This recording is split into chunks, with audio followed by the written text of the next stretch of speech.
What is going on, Secondhand Talent family? It is Steiner here with another episode of Secondhand Talent. Thank you to Luke Chu for the desk candy, and thank you to Mark Spusta for the lovely art. And we have with us, ladies and gentlemen, the one, the only, Khen Rotem, a.k.a. Sagol 59. Ben, thank you so much for being a part of the show. It's a pleasure. Been waiting a long time for that, huh?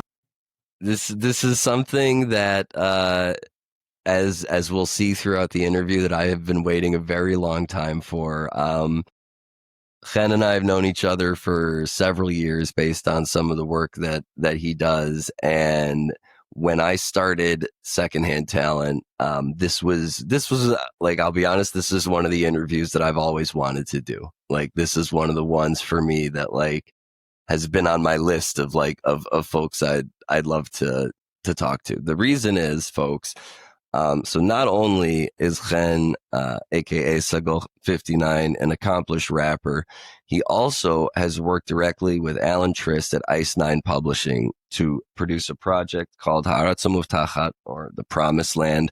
The record we have right here. The digital album, I think, is available, but these are completely sold out. And this is a collector's record item by now.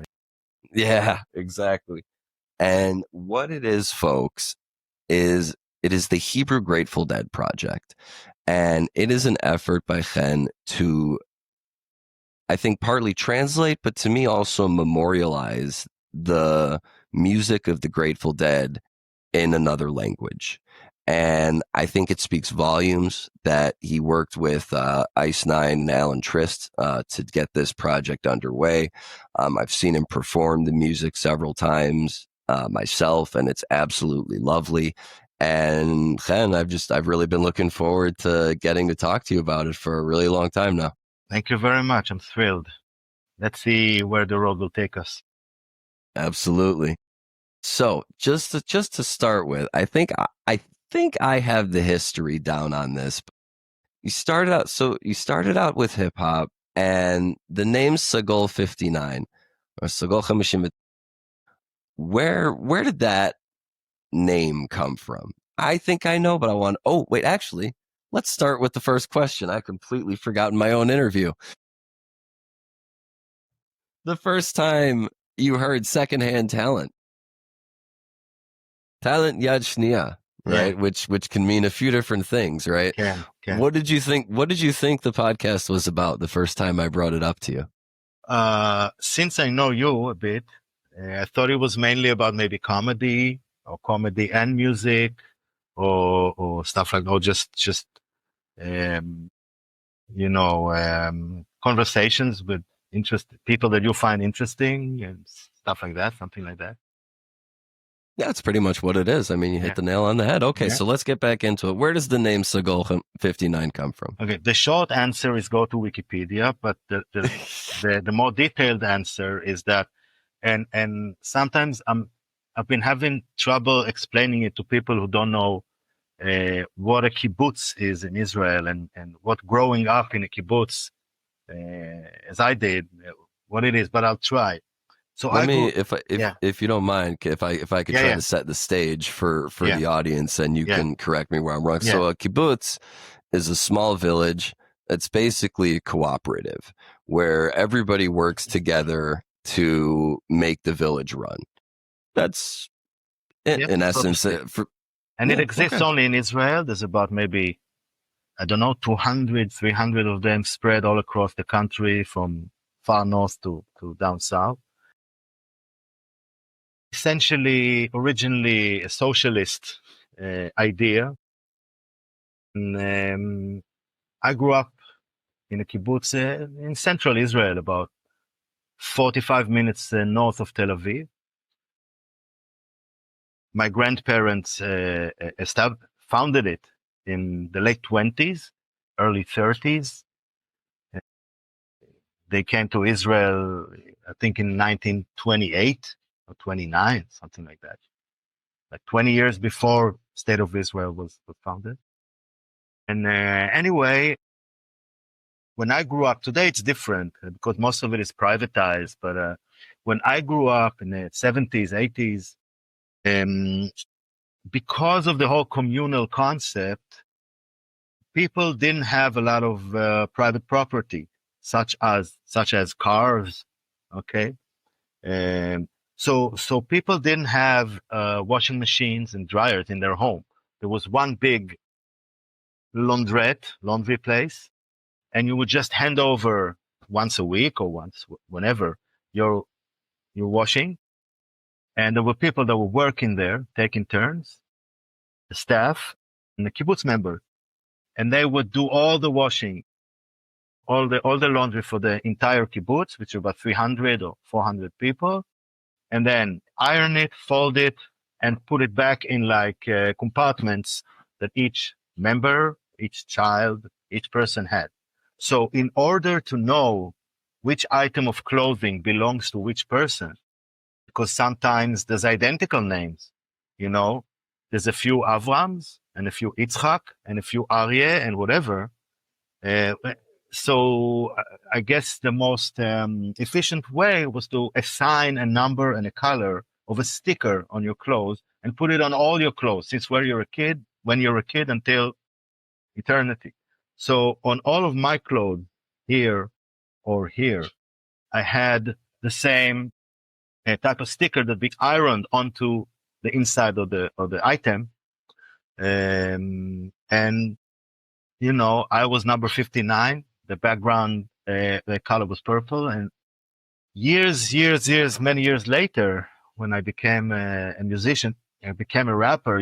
Most of us have stage names. So I thought Sagol 59, Purple 59 would pique the curiosity of people, and it's still happening to this day. That people ask me, why? What is this name?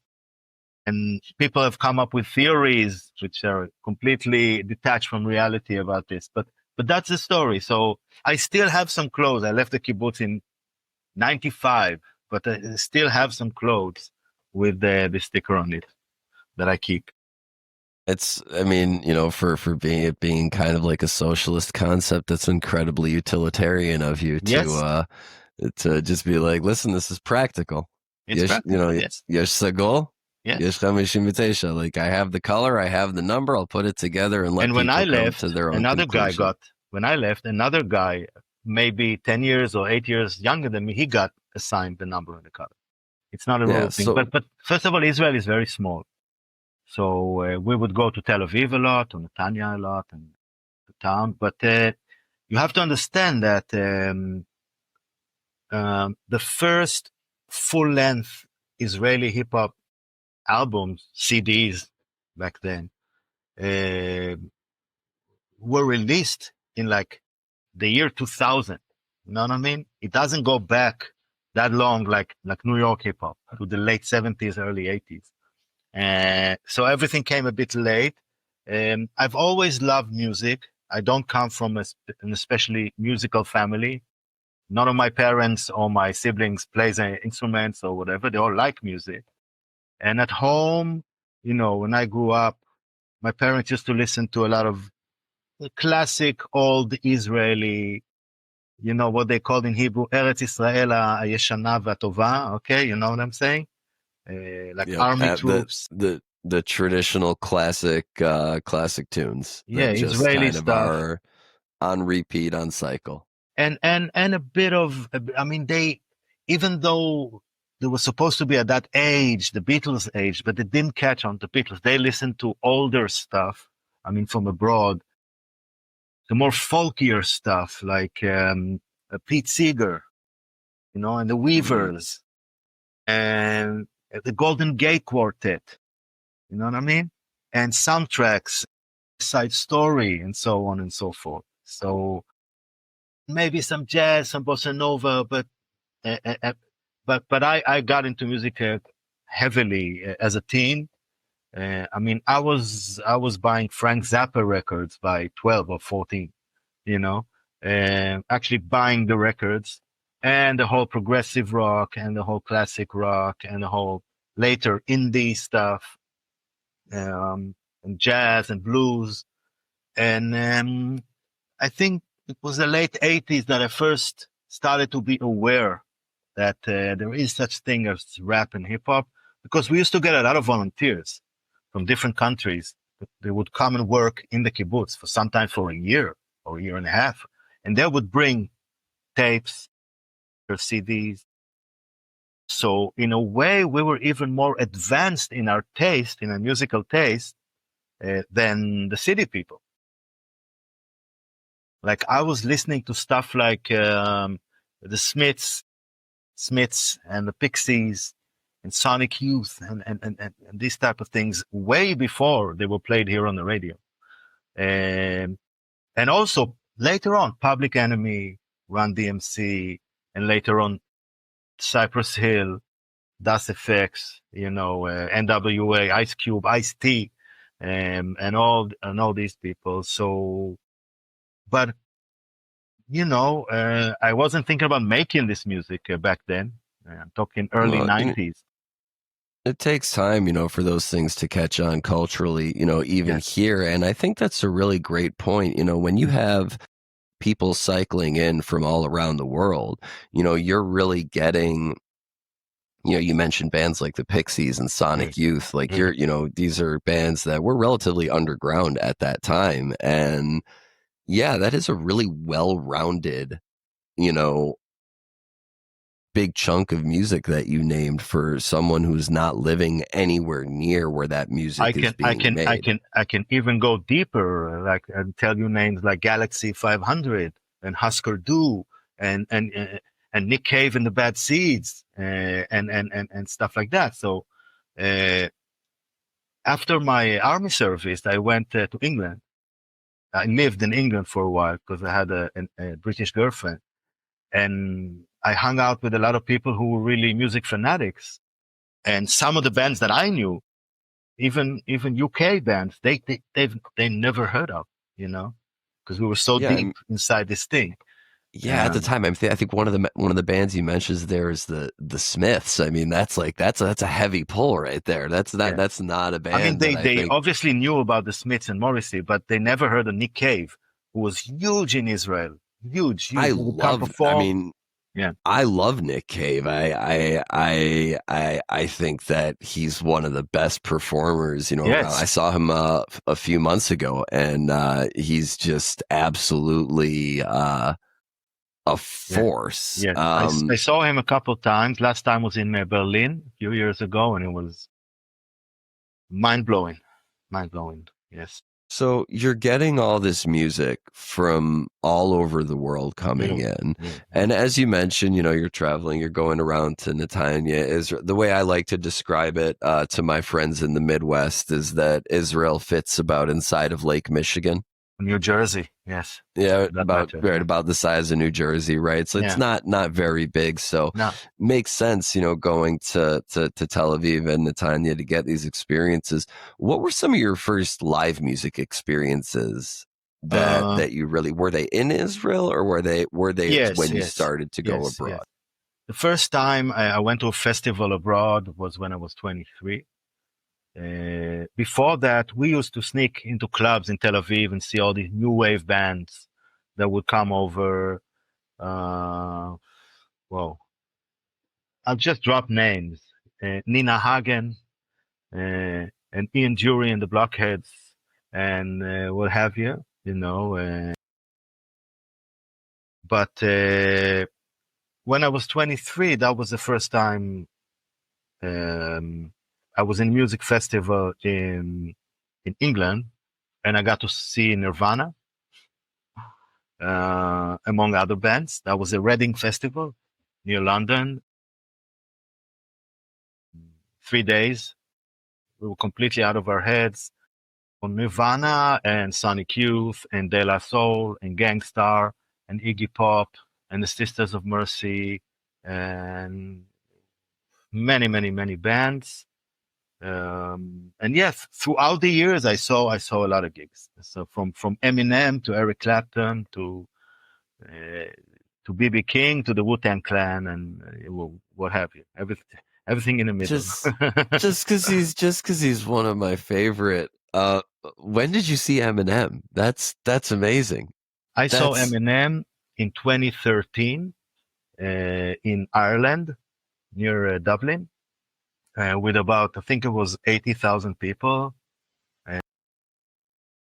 Marshall Mathers LP2 just came out, and me and my girlfriend were traveling in Ireland for a month, and we saw that it was this concert, and we said we gotta.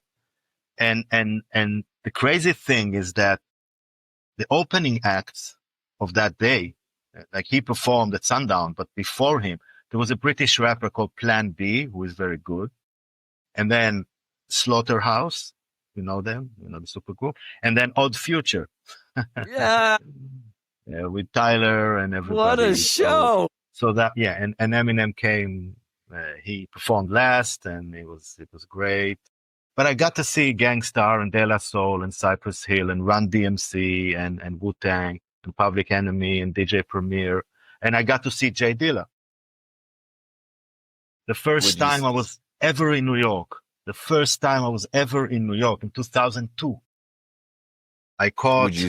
would you say that was the big influence? Go on, please. No, I didn't know who he was. I mean, I saw that at the Knitting Factory, famed Knitting Factory. I saw there's an evening with sorry, DJ Jazzy Jeff introducing JD. I didn't know, you know.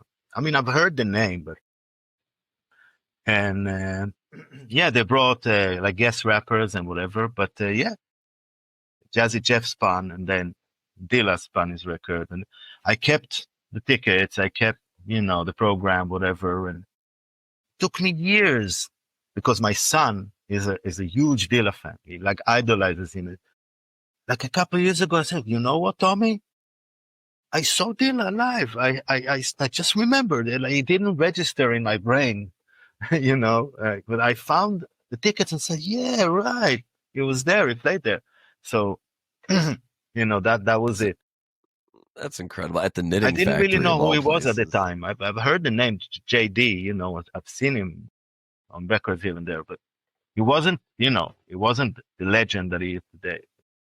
Well, yeah, So yeah, so 2002 was right around that yes, time before he exactly. before he became massive. So you really got, saw him right before that, which is incredible. And you mentioned something a little bit earlier, how like the first real Israeli hip hop records started coming out like in the early like very late 90s, early 2000s. And that makes sense because the influence has to come, and then there have to be the folks who are jumping into the art form itself.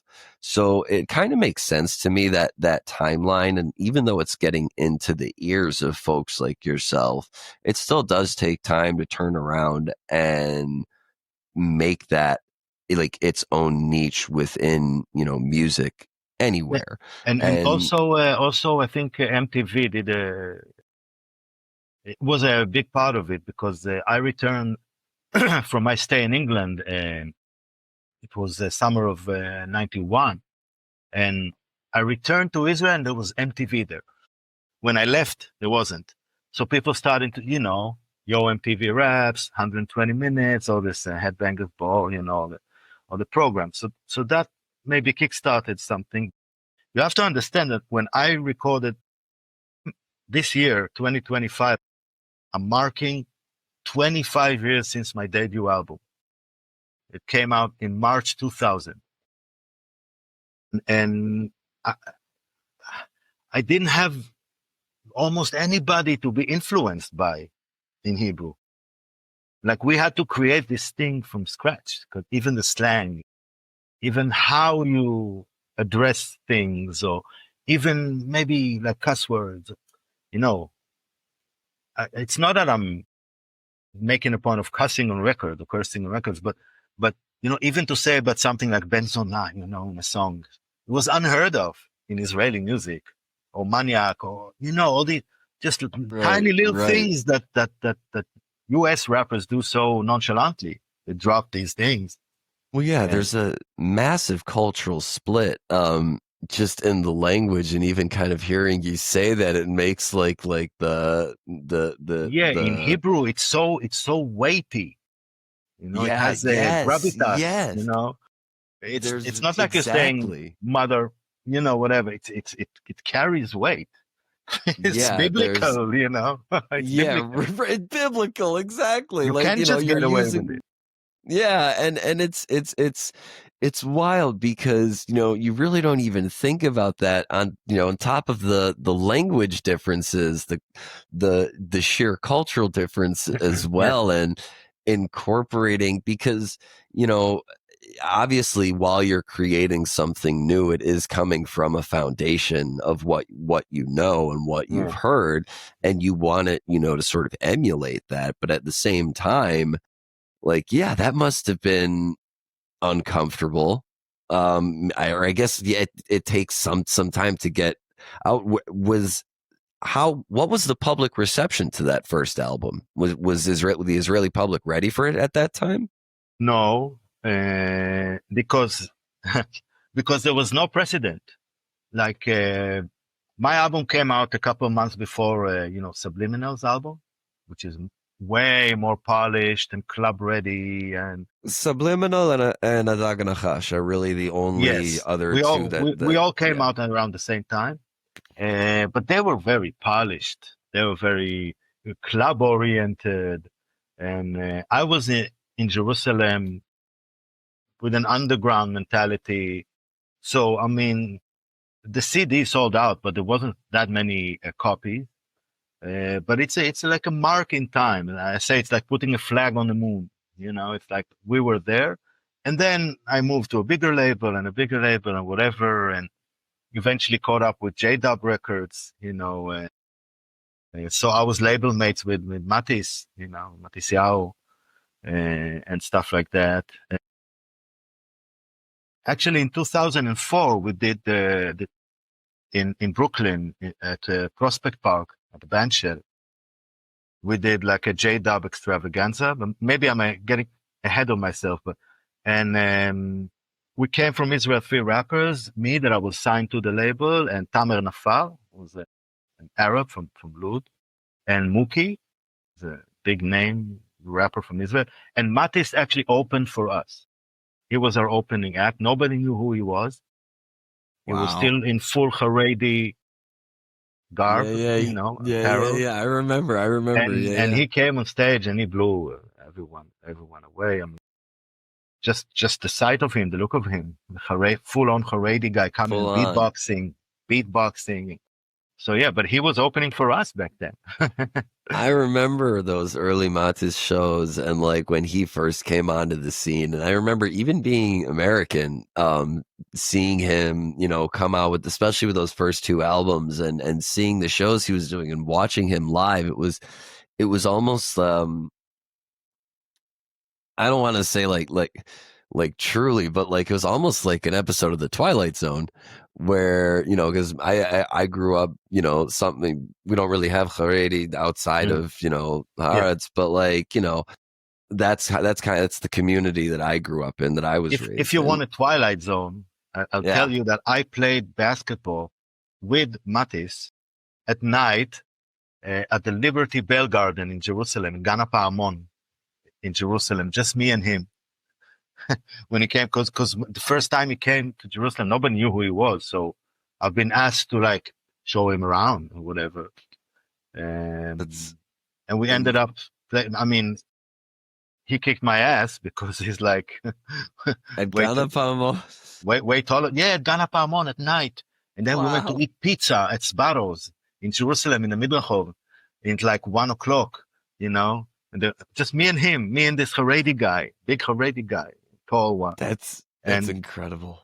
they were already closing, and I said, but you're the only kosher one here, so that's open. So maybe, and so they pulled out some pizzas and was sitting in the street, and so yeah, so that was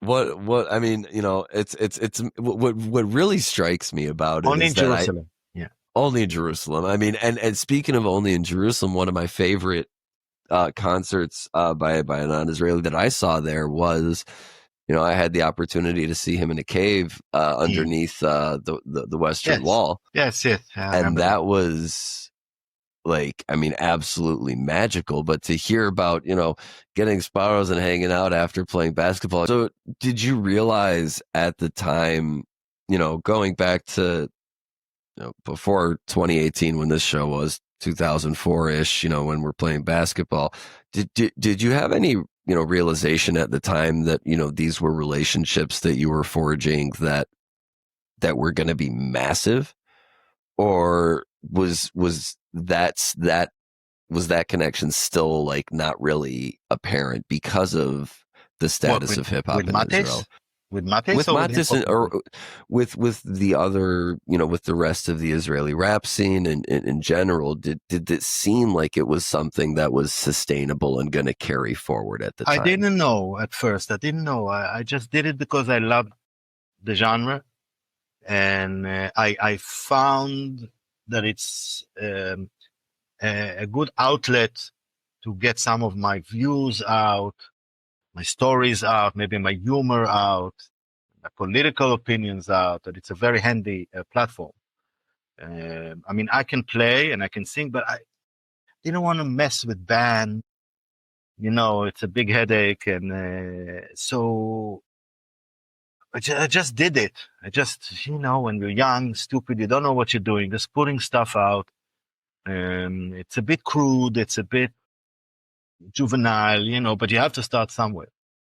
So, and little by little, like a scene formed around a few people, and I got to know them and carried on from there.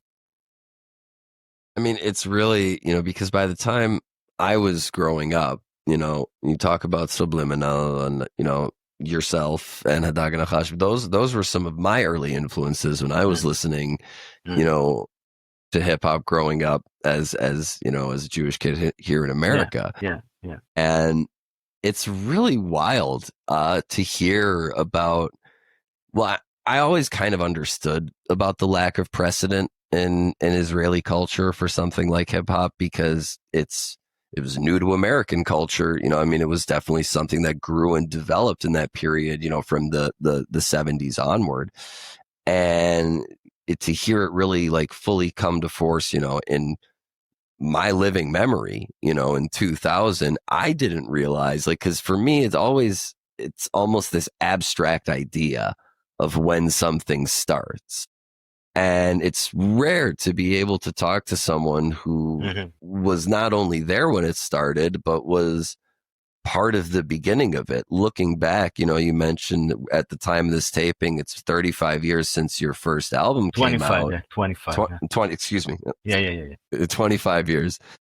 I'm old, but not that old. Yeah. Yeah, yeah. That's Yeah. duly noted. But 25 years since, so from 2000 to now, I mean, do you feel the impact that you've made on Israeli hip hop culture? Only when people tell me. I mean, really, people come up to me and say this and say that. I don't want to feel like I'm some kind of a relic of a bygone era. You know what I mean? But that's why I keep releasing stuff. I've released albums throughout the whole time. I never retired, uh, or I never started a fashion brand or went into acting or whatever. I keep releasing music, and I like to collaborate with different people from my generation, from an older generation, and with young people. Like Well, I was gonna I, say you I put out an record I album with your record son. songs. Yeah, and I record songs like the new EP that came out 2 weeks ago. I have a song there with a 19-year-old female rapper. And she's amazing. She's younger than my son. So I don't care. I don't care how old you are, where you're from. If we get along and you're dope, I work with you. I mean, so I like to keep connected to what's going on because I think musicians that retire and especially rappers that retire, it's very hard to come back. Very hard to come back, and we've seen that over and over again, especially with MCs, with rappers. People get rusty, you know, Do and you not think that connected.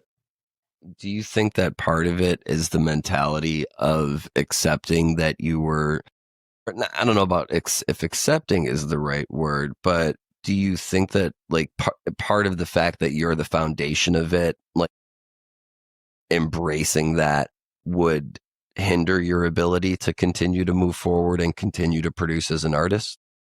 I mean, Or do basically, you just not want to find out? I embrace everything. I embrace my age. I embrace the fact that I've been around sometimes longer than the rappers that I work with. I think, it's okay. It's all good. I mean, as long as you're fresh and as long as I work with people that they don't care. They don't care about it. They don't think about. And if they approach me with trepidation, I immediately like diffuse the situation. Like don't be timid, or wary because I am whatever, or my age is whatever, or I've been doing this for some. No, speak your mind. Let's just flow. And so I'm not dealing with this. I'm not, it's not part of my psyche. It's just doing the art. And that's I it. think that's a good mindset to have. Don't make it complicated for yourself. So shifting gears just a little bit here. And we have a picture of a gentleman behind you who very And a much embodies. doll. And the Yeah. doll. You see the Oh, I doll? see it. Yeah. I see it. Who very much embodied that mentality. And I gotta ask before we get into how did the project begin? What was your introduction to the Grateful Dead? How did that happen? Uh, Yeah. Okay. from from where you were in music at the time. We're very curious.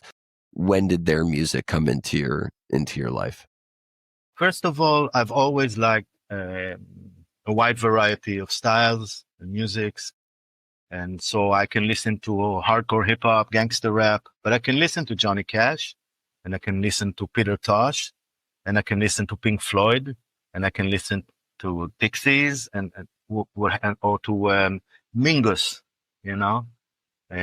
or Miles Davis. I don't discriminate. Yes, I don't discriminate. Yeah. I don't discriminate. So that's that. And Leonard Skinner and The Who and what have you. Okay. So, I always, like, as a teenager growing up, because sometimes we listen to my friends' older brothers' records, people who were a bit older than us. So obviously I saw the records. I knew there was a band like that. Um, I recognized some of the songs, Trucking, uh, whatever, Friend of the Devil, but it never registered to me as something extraordinary or very important. Like, you have your Doobie Brothers, you have Leonard Skinner, you have the Eagles, you have the Grateful Dead, it was all lumped. Sorry. Okay. Credence was all lumped into the same. The big shift happened when I met Mo, my partner, girlfriend for the last 18 years. It was an Israeli girl, originally from Ashdod. And in the late 70s, early 80s, her parents got relocated to San Francisco to work for the Sochnut, the Jewish agency, to do work for the Jewish agency and the Jewish community. And she went there as a teenager and immediately latched into a group of deadheads. So in the ensuing years, she doesn't know, I estimate, she saw the Grateful Dead around 200 times. And the Jerry Garcia band a few dozens of times, because at age 17 already, she studied at Berkeley. She did a degree at Berkeley at age 17. So the Keystone, whatever, that was home turf. Wow. So she got tickets, she got tapes, she got shirts from the lot, she got sneakers, she got everything, all the paraphernalia, posters. She's been to mad shows. Like, she's been to the Reckoning shows, okay, at the Radio City Music Hall in New York, and Veneta, Oregon, and the Greek and Oakland She was at the Coliseum Venetia show in '82, like the oh 10-year wow. anniversary of the, Right. yeah. Oh And the wow. Shoreline and the Oakland Coliseum and the Greek and what have you.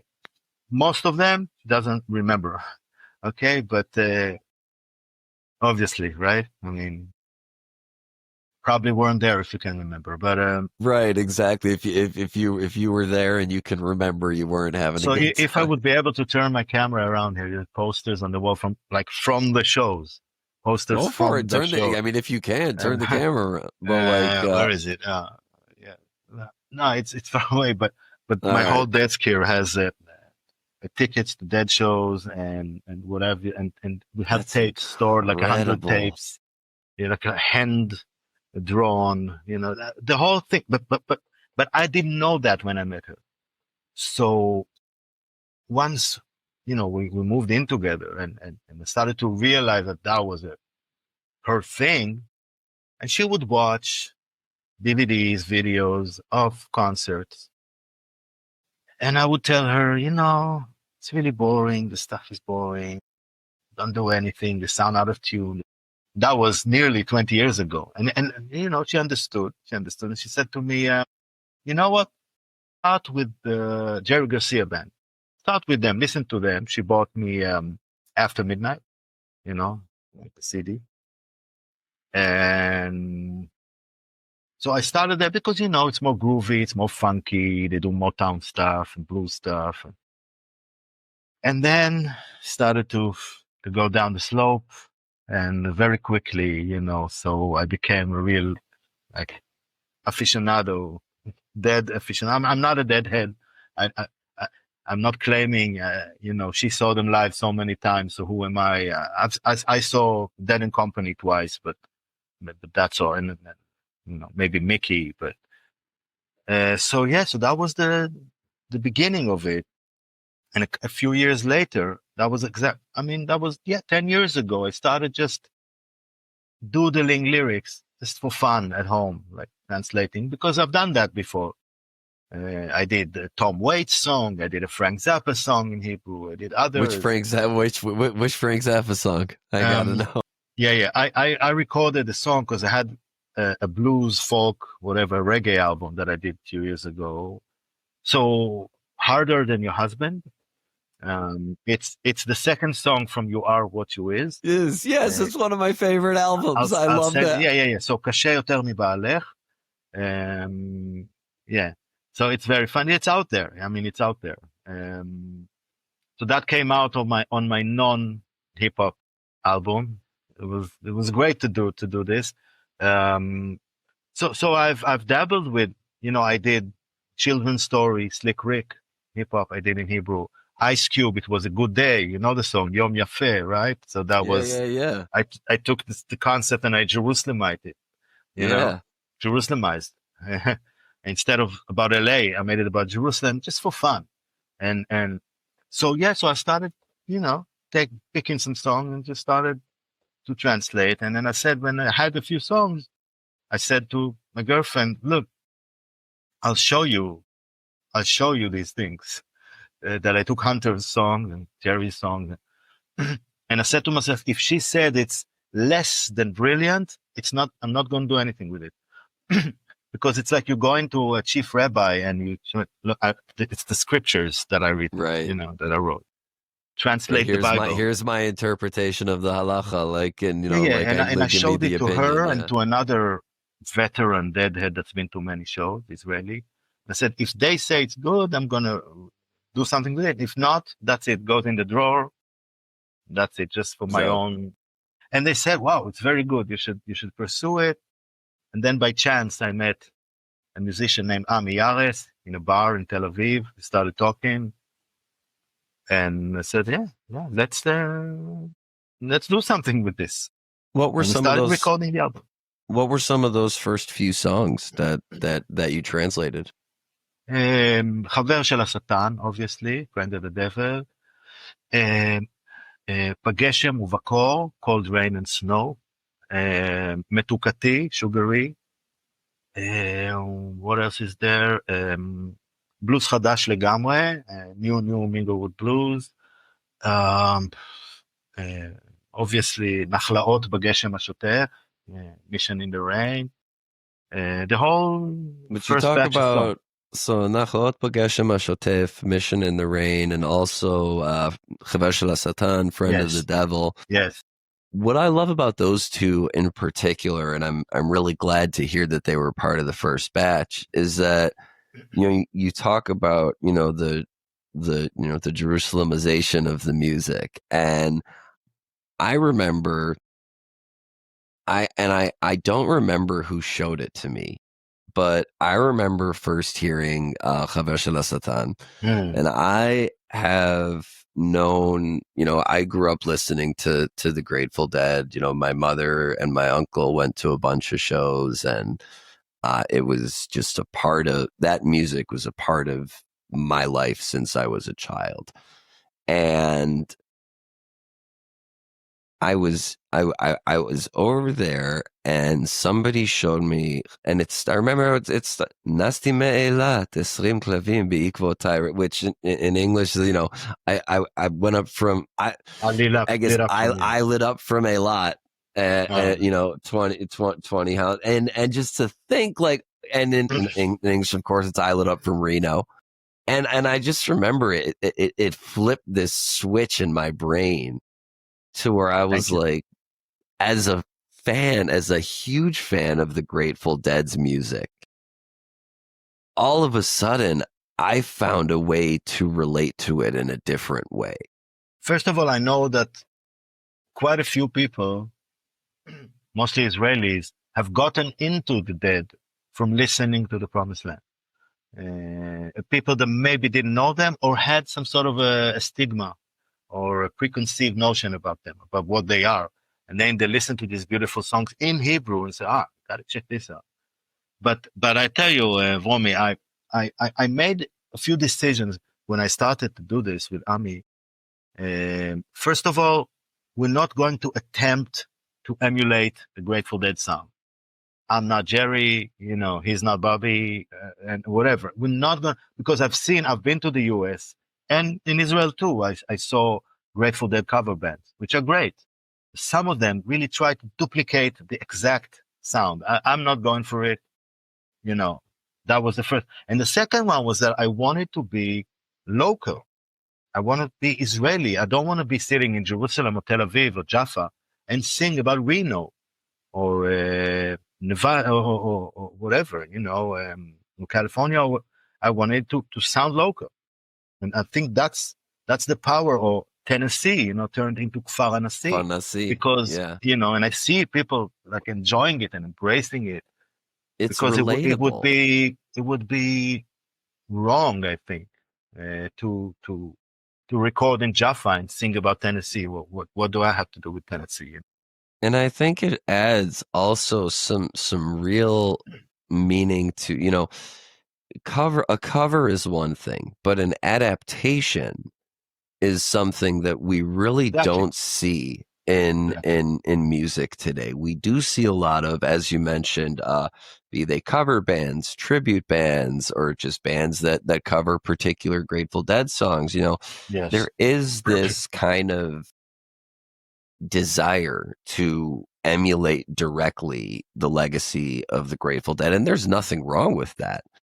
But it takes a certain level of self steadiness, which I think only comes from having that experience in the music industry and having that experience, understanding what artistry is and can be, to be able to say, let's kind of make it our own thing and be true to ourselves rather than try to sing about something like you mentioned that's not even here where we are. And I think Yeah, and yeah, Kfar Nasi, I was just going to say, I think Kfar yeah, Nasi is a great example because anybody that I talk to from, here, when I'm telling them about the band, and I'm telling them about the project, that's always my example, because phonetically, musically, it just makes sense. People get it. Tennessee, Kfar Nasi, like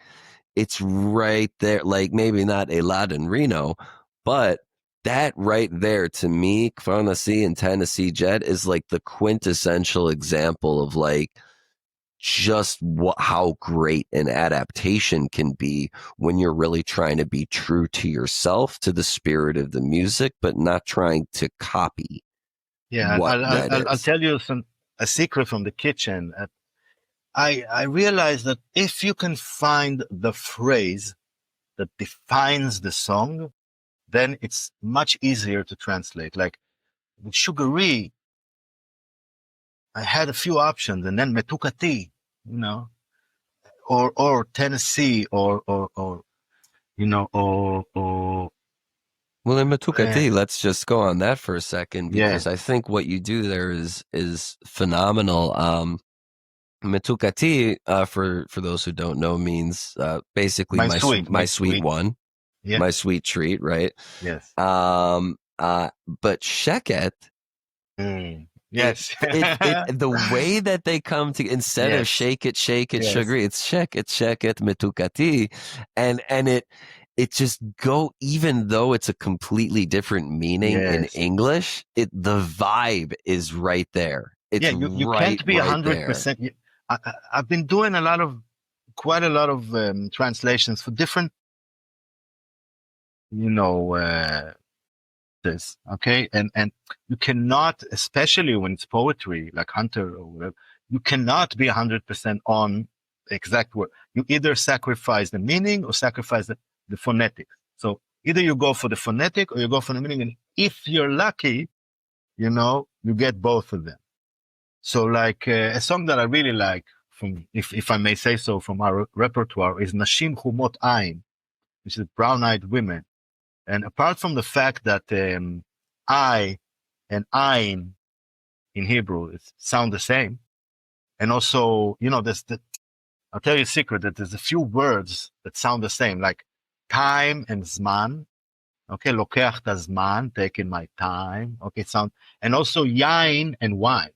Yes. Also, um, הבקבוק מלוכלך, אבל היין נקי. So, It still sounds like the wine was clean. yeah, Like, you're yeah, the getting that wine was, yeah, the essence. bottle You're was still dirty, but but the the wine was wine. clean. So you have this, once I figured these ones out, it was easier. And, yeah, you know, so I took this song because it's a song about like, the prohibition era, right?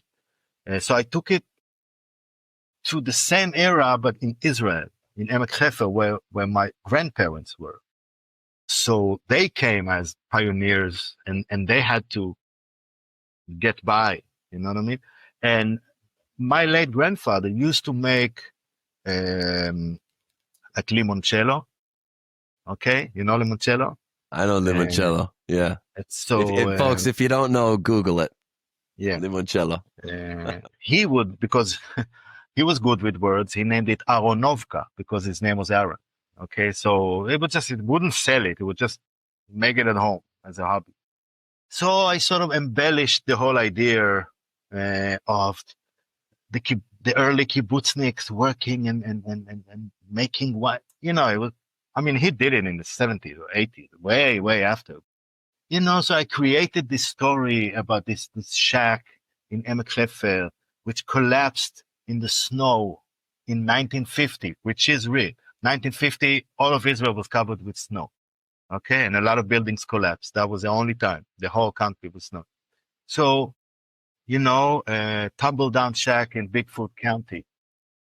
Exactly. So, Yeah, you know, I that try to okay. Now connect okay. Now that wow. and All right. mythologize. קרס בשלג של שנת 50, like tumbled Yeah. down in the snow of 1950. So, you know, like they mythologized stuff that they've never seen.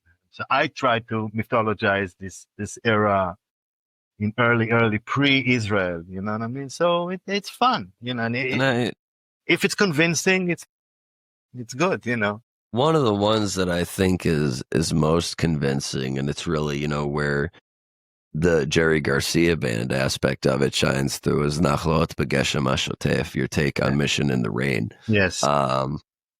Nachlaot is the neighborhood that I lived Yes. in Me too. Jerusalem. Yeah, me too. And it has when you talk about, Rehov Madregot, anybody, That's my street. Yes, that was my street. anybody who's been there, when you hear the way that you sing that Yes, song, yes, it's the same way that I would imagine anybody who grew up in the Mission District in San Francisco would think yes. about it when they hear You got it. You got Mission it. in the Rain. Like, and it really does, hit that emulation on the head. And a note real quick on Nashim Chumotayin. One of the things that I love is, you mentioned, I believe you said, and correct me if I'm wrong, you have a choice to either sacrifice something along the lines of either the context or the Yeah, verbiage. go Like for the it's phonetics or go one for the idea. exactly. And there's some words in Hebrew which, maybe we're too lazy to translate, maybe, we don't want to, but the lyric "Habakbuk meluchlach aval hayayin Yain naki," naki. and then Nashim chumot ayin v'kos grenadin. To me, that's like the one of the it's which is the other part of the lyric, which is, brown-eyed women and red Red grenadine, grenadine. but and a cup of grenadine. Like, what do we translate that to? So we could either try super hard to figure out a word for grenadine, or just Yeah. go with it. If you're a And bartender in Israel, you know what grenadine is. exactly. But I'll dive a bit deeper into Mission in the Rain. I think I employed my skills as a rapper, as an MC, because walking along in the Mission in the Rain, נחלאות בגשם השוטף, so Mission, Geshem, located exactly. That's MF Doom type shit, Sorry, yeah. Like Geshem and Mission are located exactly at the same spot in each sentence. Okay, so you understand. So I wasn't trying to insert it as in the original, but I tried it to fall exactly in place with the Hebrew stuff. נחלאות בגשם השוטף, walking around in a mission in the rain. Also So, hashotef, in the rain. So it sound. I really tried to make it sound natural. well, it show. I mean, it's funny to say it shows when you're talking Yeah, about something that yeah, you listen to, but yeah. I think that, you know any deadhead who's at least somewhat familiar with these songs will understand what they're about when they hear your versions of them. And I think that's pretty magical. I mean, for me personally, it helped me learn the language because I knew every single lyric to all of these songs before, ever learning a word of Hebrew. And all of a sudden, I'm listening to, you know, Nasti Me'elat Asim Kavim B'Ikvotay, and I'm thinking of Friend of the Devil of the Mm. lyrics. And I'm like, oh, wait, I'm understanding it now. I'm Yeah. understanding the correlation. And the other part of it, one thing which was really special to me, I don't know if you remember, but about 7 or 8 years ago, my mom came over to visit, Mm. and we went to one of the shows together. And she's seen, the Grateful Dead with Jerry a bunch of times, and was on the lot selling teas, like I mentioned earlier. And for her, as someone, who was over there, in '86, and spent a lot of time over there, to come back 30 years later and hear what you were doing, it was really magical. I mean, to be with someone who lived and experienced the music, who taught me the music, and getting to expose this same music to them in a way completely different, yet at the same time so familiar. It was really, really an incredible opportunity. Yeah, and just one last note about Mission in the Rain. I usually don't get emotional when I write or perform songs, uh, but this one, when I translated it, also at the rare times that I'm playing and singing it, it's a song that's deeply emotional for me, because first of all, I know it was deeply emotional for Jerry, and also,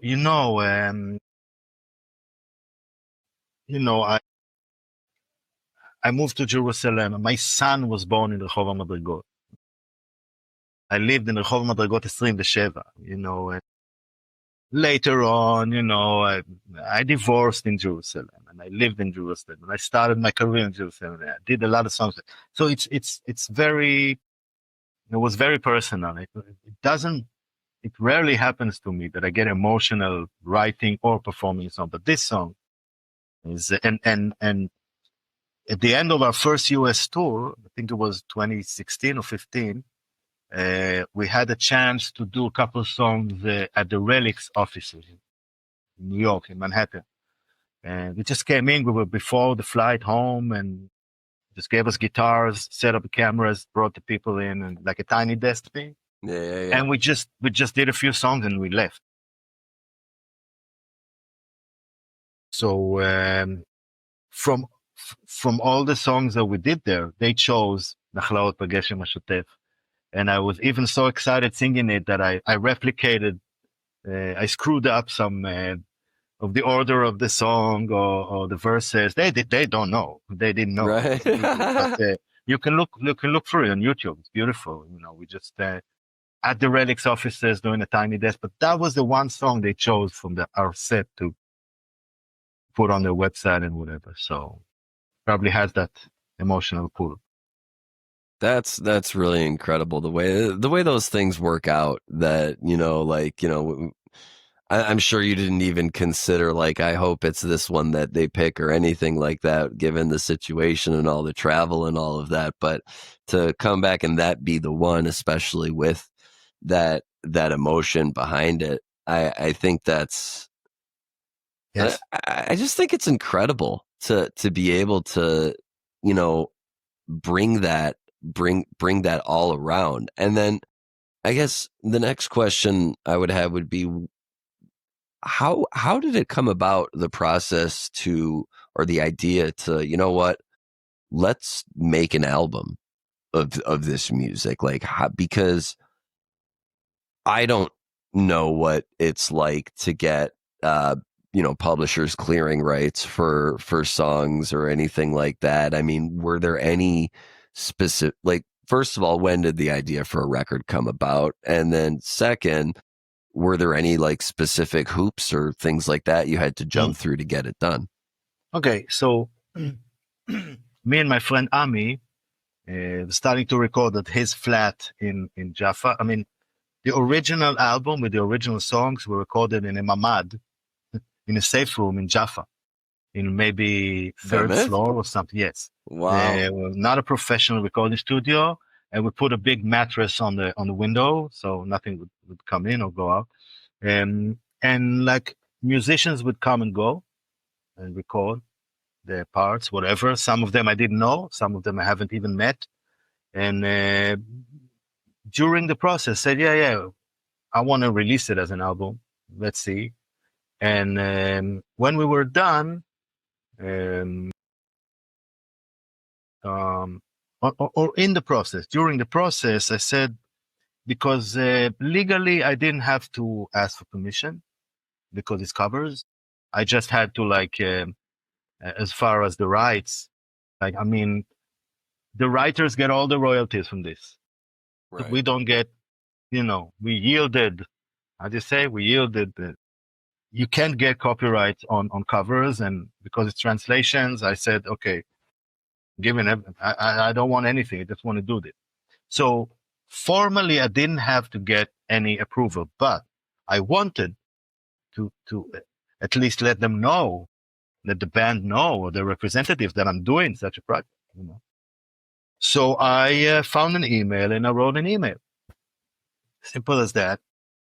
And I think 48 hours later, which I'm telling you from my experience, doesn't happen never in showbiz. No, ever. Doesn't ever happen in showbiz. Never. About 48 hours later, maybe 3 days later, I'm getting an email back from Alan Trist, who's been with the band since 1969, and he's in charge of Ice Nine Publishing. And they said, yes, we're delighted and we're thrilled that you're doing this. And go ahead and just maybe send us some stuff when you're done. We'd like to hear it, but you'll have our blessing and our approval. And so it was very important to me to get that, stamp of approval from the band. And later on, Jerry's wife and his daughter, Manasha and Keelan, they got the album. They wrote to me. It's beautiful. We love it. We're listening to, that's mind blowing, and I so, mean, that's yeah. incredible. And after that came out, I keep recording songs. We have a few dozens of songs now on Bandcamp, in EPs and singles and some free downloads and whatever. I kept, finding songs to translate and record. And, by now there's far more songs outside of the original record. And yeah. So first of all, you're absolutely right. Within 48 hours is like that's not a real thing that happens in this industry. Like especially with an organization, like the Grateful Dead, to hear back from an email. I mean, but to hear that acknowledgement was just, that was the validation that you were seeking. Yes, and they didn't hear one note or read one word. You know what I mean? So just the idea of this being done, maybe was so puzzling or baffling to them. So. Well, I was going to ask, to your knowledge, has this been done in any other language for especially for this amount of? I mean, we talk about the album, which I have right here, but like you mentioned, we have so many more songs on the Bandcamp, and folks, the link for the Bandcamp is going to be in the description of this episode. But for example, taking off the name that Jerry and David put together, the Pita tapes, and other collections like that, as well as some live recordings. Yes. That's. I've done some research in the years following the release of the album, just because I was curious. I remember there was something in Japanese, but not a whole album. I think just one song someone did in Japanese. And I think there was something, if I'm not mistaken, Croatia or something, that they did a song in their language. But I'm not 100% sure, but I think of its type, it's probably the first full length album of translated Dead song. So you call the album the name of the band, the Promised Land, Aratz Muftachat, which is the name of one of my favorite Jerry Garcia band songs. Is there a reason that song isn't on the album? Oh, first of all, it's a Chuck Berry song. Fair. And no, it doesn't mean a lot, but it's a song. It's so filled with American names of American cities that I thought. Home in Norfolk, Virginia. Yeah. Yeah, it's all the song. All the song is so. True. But anyway, I had a few other options which were very silly and juvenile, and my girlfriend said, "No, Promised Land," because it's also it encompasses everything. It's a song that the Dead used to do, and it's here, it's Israel, and so hence the artwork and everything. You see the sabras there on the record. And we try to portray an Israeli sort of maybe desert sort of landscape. I mean, it's with the purple buggy and everything. Yes. I mean, everything about it, it just screams Grateful Dead to me. Everything about it. And I think that's, also very similar to the vein of how the Grateful Dead operated. There's no song called American Beauty. There's no song called Working Man's Dead. Exactly. There's no song called From the Mars Hotel or Go to Heaven. Oxamoxoa, exactly. And I think that's really in keeping with now that this actually just occurred to me, it's really in keeping with the tradition. I cannot think of a Grateful Dead album that It's actually the name of one of their songs. Terrapin Station. Okay, but about Terrapin Station. Yeah, and Shakedown Street. I think that's the only Yeah, one. So might be that's the only one. two. Yeah. But another point. Look, we used the Steely on the cover. I mean, you cannot do that with Kiss or AC/DC or Led Zeppelin or Pink Floyd. Fish. You know, Yeah. or, I mean, I they don't know call about it. Fish, but No, they call it that's one of the big things. I mean, use on it. for merch. Or Like, the when Grateful you, Dead, or the Rolling Stones lips and tongue logo. But the Dead, it's a whole different story, whole a different lot vibe. more, a lot more chill, a lot more chill. What was the critical reception? So the album came out in 2017 or 2018? No, 2015. 2015, Yeah. 10 years. What was the critical reception to the album? A thing like a music critic doesn't really exist anymore. But the fact that we got invited, first of all, Friend of the Devil got playlisted in Galei Tzahal, Galgalatz, which is like the leading, Wow. the leading radio station in Israel. My inside sources told me that most of the people there, they're very young music editors, they didn't realize it was a cover. You understand?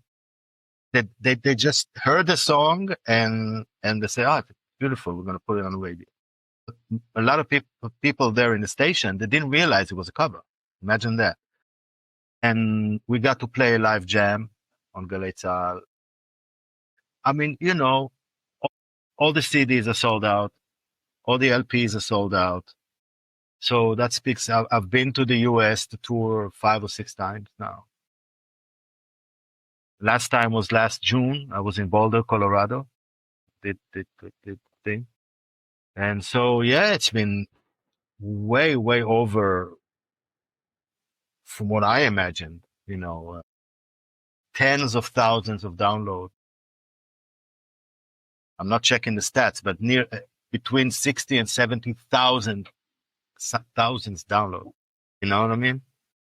I mean, So, and that little thing you said there about how they didn't know that it was a cover, that they thought it was an original tune. I think that is like the biggest testament to a band's or an yes. individual's creativity is that a cover is or an adaptation is so good that they think it's an original. And I think that just really, really hits the nail on the head, so to speak, for what this album encompasses. I do have one question on it. So in the track listing for the album, now some of the songs on here, just folks, for those of you who don't know, we have Bertha, which I love the play on words there for the name Neta, which is Yes. like a sapling, which Yeah. then Sugary or Matukati, me and my uncle, Aniva Adodshali, Chaver Shel Satan, Friend of the Devil, Ani Yodea, I Know You Rider, which a lot of liberties taken with the translation of that, but it captures the spirit of it. Yeah. And that's really the amazing part. Nachlot B'Geshem HaShotef, Mission in the Rain, Nahar Shachor Kazefet, Black Muddy River, which is probably after Mission in the Rain, Nachlot B'Geshem HaShotef, it's probably my favorite.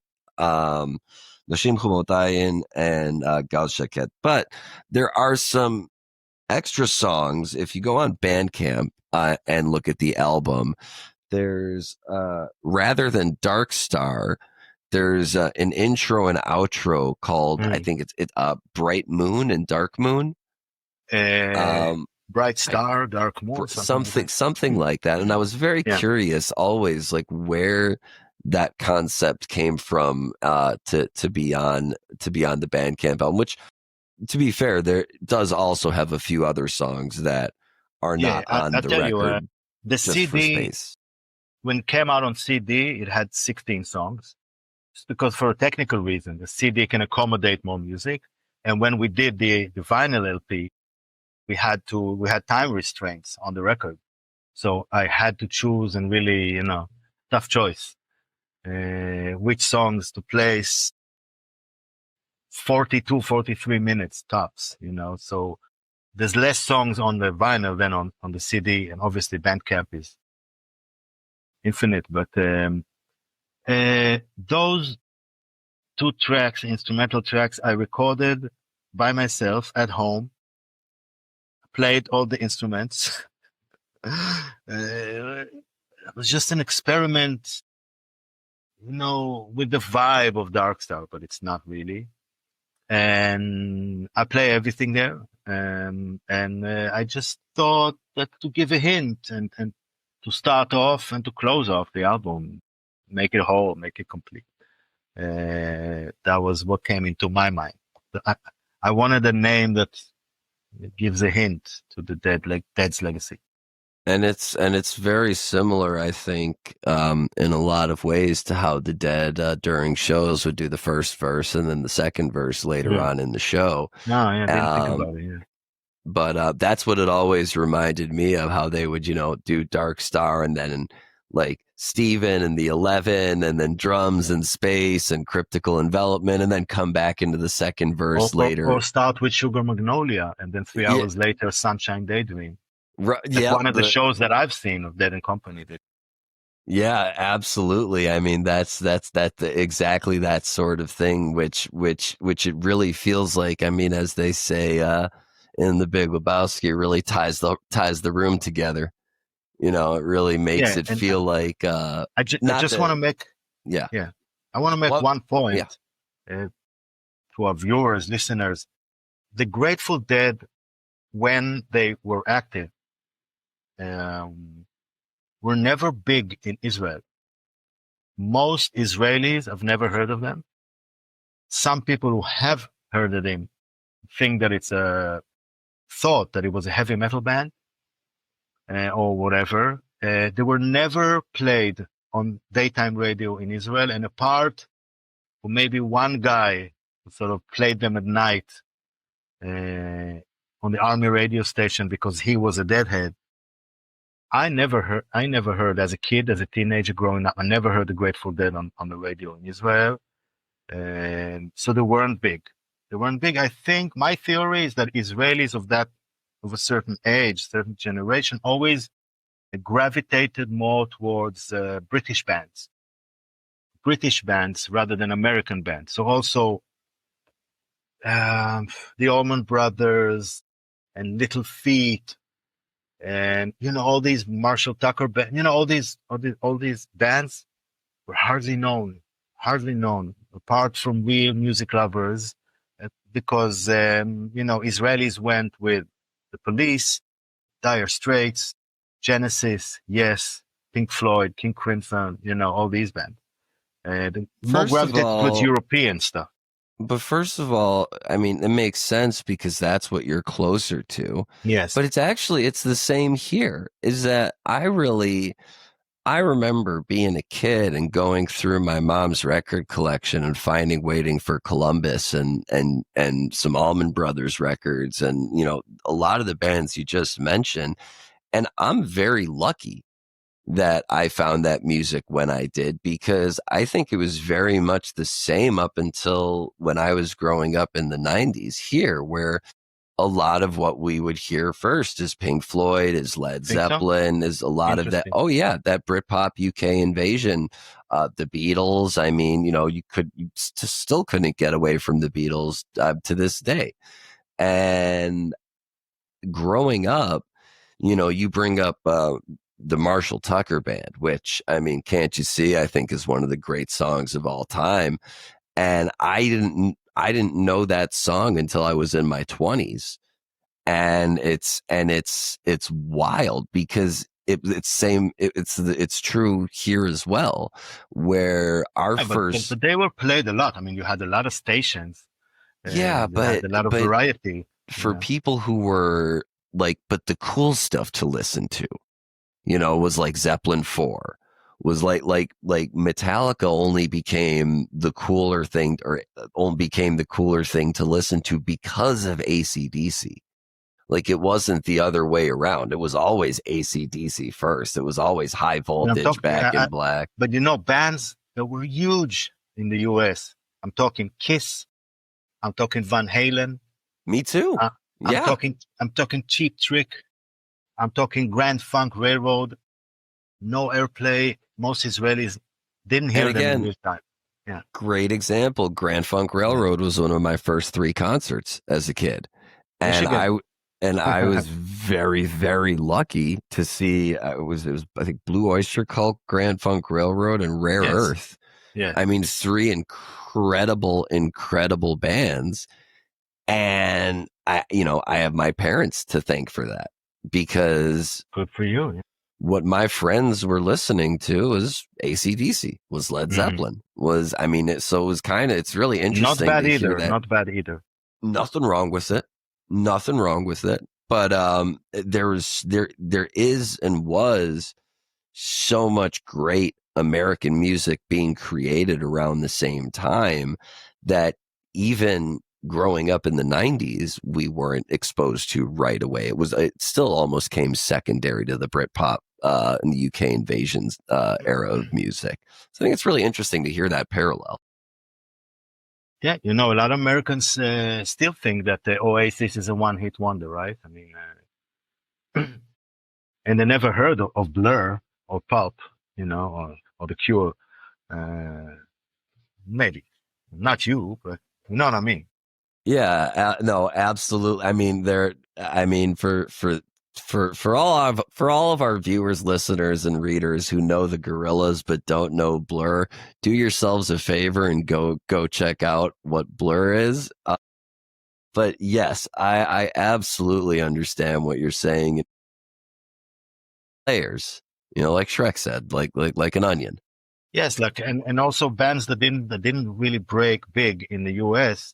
but were massive in Europe and Israel, like Madness, like stuff like that. That were huge. 13th Floor Elevators, Ah, Strawberry Alarm Clock. I you're talking mean, underground '60s, mid '60s underground from Texas. It's like okay, yeah, but but this is again, where I find myself in a place where I'm very blessed and very lucky to have yeah, grown sure, up with this, because sure. I don't think, I feel like had I not grown up with the music that I did, if somebody said Strawberry Alarm Clock to me, I'd be like, is that the secret phrase of the day, or what are we, what's going on? Like, West what are you Coast talking about? experimental pop group. Yeah, and they are incredible. We I mean, have all the the vinyls. Chocolate Watch Band, The and United States of America. I mean, there's We've got all this so stuff. there's so much of it. And then just getting back to the project, Yeah, did you hear back from them once the album had been put out? Or was it something where you got the acknowledgement for the go ahead from Alan, and then afterwards they were like, this exists, we gave our go ahead? Or did they reach back out to you once the I, album was I, put out? as yeah, I heard from Jerry's wife, from Anasha, and from his daughter, Keelan. They wrote to me several times. Every time something new was released, sent it to them, and obviously, and we were mentioned a couple of times on the Dead's website, and the YouTube, the covers, the Dead covers thing, and we're on Dead Base. We mentioned there, so yeah, I never thought, like, I take everything in life and in music as a bonus. I never thought that it would sell out and that I would be going regularly to the US to perform it. And,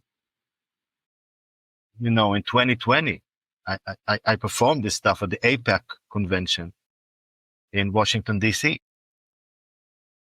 2 shows, 17,000 people. Yeah.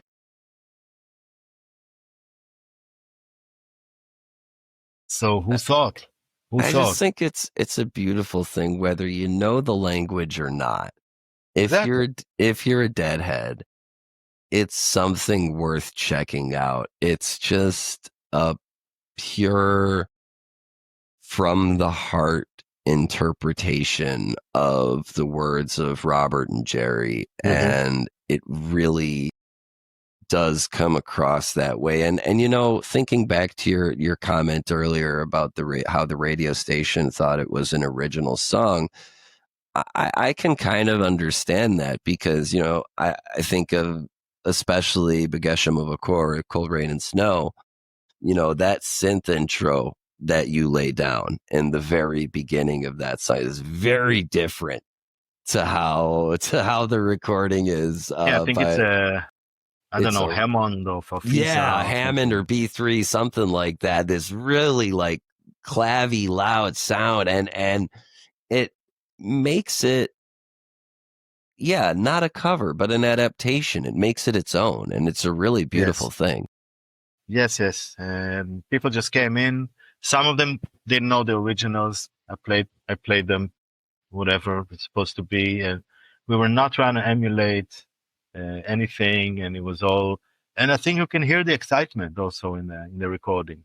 That it's not done in a sterile studio, and sometimes we're playing together, and it's not sterile in any way. No, not at It all. has grit. And I think what really stands testament to that is the fact that how it translates live. Yes. I've had the fortune. I've seen you play either solo or with the band 3 or 4 times playing this music. And guys, ladies and gentlemen out there, it is a show. I mean, it is amazing to to get down and get into the music in just a completely different way. I think And the vocal performance, my vocal performance, if I may say so, is much better now than when we recorded the song, because you get into the songs and you learn how to sing it. Maybe a bit like Jerry, Bobby. You hear Bobby with the Wolf Brothers today. I think his singing is superb. It's way better than the 60s and 70s. That's just my opinion. The way he sings now, with the gravitas, of all these years, the experience, and he's really getting into the heart, the core of the song. That's what I think anyway. I mean, I couldn't have put it better myself. I mean, I think one of the standout memories of seeing Bobby in particular perform in my life was when in 2016 in Nashville, he came out with Fish and sang Fish's song "Miss You," and you're smiling at me from your picture frame, and I miss you. And it really, if you listen to the lyrics of that song or you listen to a recording of it, 10/16/16 Nashville, it really sounds like he's singing it directly to Jerry. And even though Fish is the band playing their own song and he's singing it, he makes it his own. And it's something that is rare to accomplish. And it's quite wonderful that that's what comes to mind when I think of your record is Thank you. how, Yeah, the same when I heard Bobby singing in City Field in Queens, uh, and Days Between close out the show. It was wow. you know, With his yeah, age and with there's his some things persona. like Bakbukian, there's some things that with age that just get better and sweeter משתבח over. כמו יין טוב. I mean, it's just like that, and it should always be, and it should always be. Mhm. So I think we've come to about the conclusion of our interview here. I just wanted to ask before we end the episode if there's any final words you'd like to leave the audience with. Yeah, I mean, if it's the first time that you're hearing about this, just go to Bandcamp, find The Promised Land. There's many songs there we haven't even discussed, like The Monkey and the Engineer and Dire Wolf and Mississippi Half Step and Deep Ellum Blues and Must Have Been the Roses that we actually recorded in the US one night at 3 a.m. at some studio. So yeah, just check it out. Just listen to it. See if you like it. I mean, and we will continue. We will survive and perform and have a good And time. And next time you come back to the States, please come to Chicago. You know, Definitely. we'll talk about it. But I mean, Yeah. we gotta have you Yeah. over here, Let's ladies work and to make this happen. absolutely, ladies and gentlemen, Khen Rotem, Sagol 59, the Promised Land. Thank you so much for being on the show. This is Steiner from Secondhand Talent, and we will see Shalom. you. Shalom. The most important. Shalom. Shalom Leolam. Peace, and we'll see you next week. Stay on real quick. We're gonna